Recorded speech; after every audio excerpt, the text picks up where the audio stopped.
At just 12 years old, while attending the Texas Military Institute in San Antonio, he stood over 6 feet tall and weighed more than 200 pounds. People had joked that he looked like a grown man, but those who knew him said he still had the softest smile in the room. And the legend had begun even earlier. Dan weighed 14 pounds at birth, making him the biggest baby ever born in Bowie County, Texas. Blocker could have written his own ticket in football. He was strong, gifted, and was already being scouted for a promising college career. But instead of choosing ease and glory, he chose service. When the Korean War called, Dan Blocker answered. He fought with bravery. He was wounded at the infamous Battle of Pork Chop Hill, and he earned a Purple Heart for his sacrifice. It was in the mud, the cold, and the chaos of Korea that fate stepped in.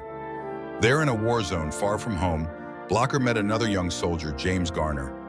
Garner saw something in Dan, a spark, a warmth, a natural kind of charisma. He told him, "When this is over, you ought to try acting."